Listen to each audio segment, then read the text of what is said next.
मंत्रालय ने आईआरसीटीसी की कन्वीनियंस फी का 50% हिस्सा साझा करने का आदेश वापस ले लिया है। पहले रेल मंत्रालय ने आईआरसीटीसी को 1 नवंबर से कन्वीनियंस फी साझा करने को कहा था। इस आदेश के बाद आईआरसीटीसी के शेयर 25% से ज़्यादा गिर गए। बाद में दीपम सचिव तुहिनकांत पांडे ने ट्वीट कर रेल मंत्रालय की ओर से फैसला वापस लेने की जानकारी दी।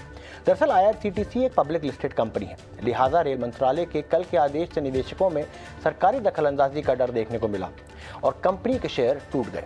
वहीं सरकारी कंपनियों के डिसइन्वेस्टमेंट यानी विनिवेश को लेकर सरकार की कोशिशों को भी झटका लगने की आशंकाएं बन रही थी। दीपम सचिव ने माना कि ऐसे नीतिगत फैसलों से पहले इसके असर पर विचार करना जरूरी है। रेल मंत्रालय और आईआरसीटीसी के बीच कन्वीनियंस फी साझा करने का फैसला वापस लेने के बाद ईटी नाउ स्वदेश के मैनेजिंग डायरेक्टर निकुंज डालमिया से एक्सक्लूसिव बातचीत में दीपम सचिव तुहिनकांत पांडे ने कहा कि सरकार निवेशकों के हितों का ख्याल रखेगी।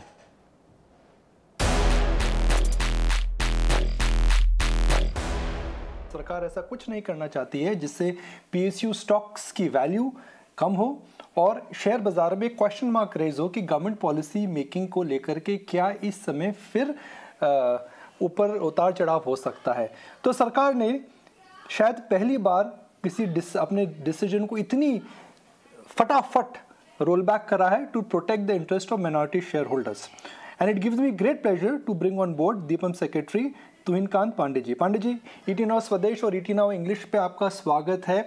पांडे जी, हम बात कर रहे थे आज सुबह कि ये आईआरसीटीसी ने जो डिसीजन लिया ये क्यों लिया और ये डिसीजन क्या एक इंडिपेंडेंट बोर्ड ने लिया था without considering the entire ramifications of it?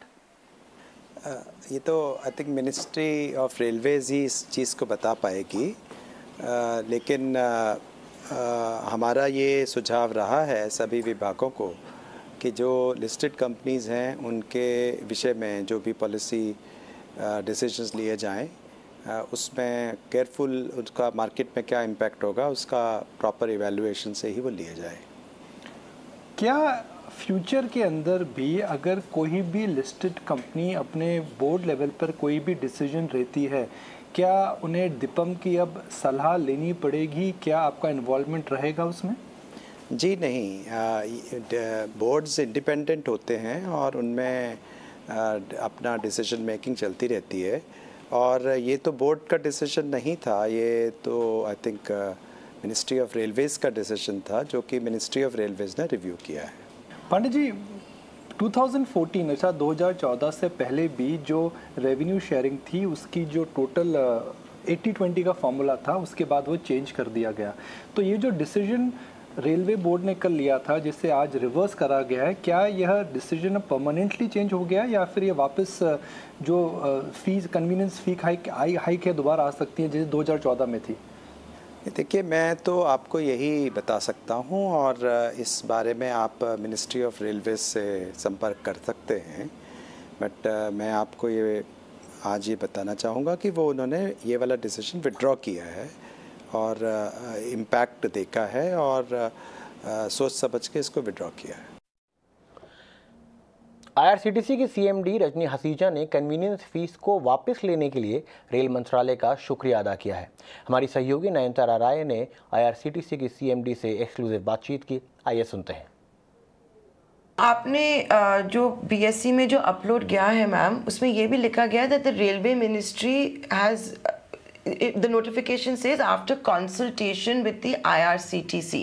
You also talked about how the market sentiment was in favor of IRCTC and the withdrawal of this decision.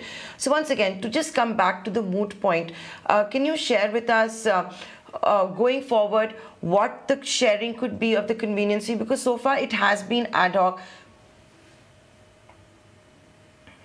When the decision was taken, we internally discussed, the management discussed internally that we need money for the upgradation of the website.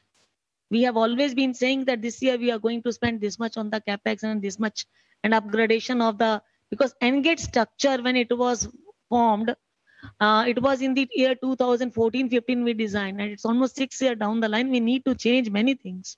We need some money. We represented our case in a very supportive manner. Facts were in our favor and ministry was kind enough to consider it the same.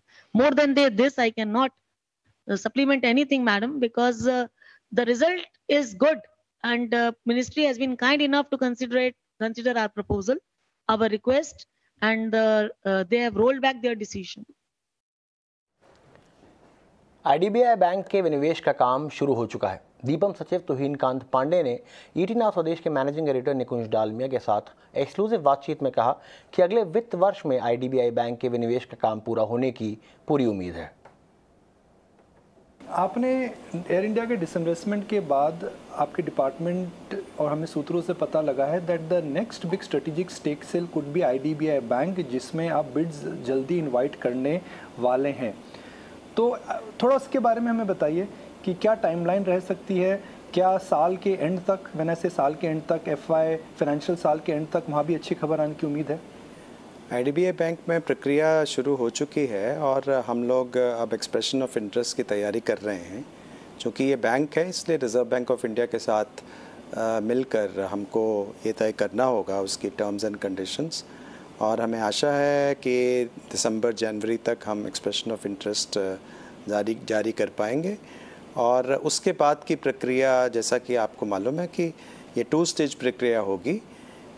एक बार qualified bidders को लाने के बाद उनको due diligence करने की समय दिया जाएगा और उसके बाद फाइनेंशियल बिड आएगी।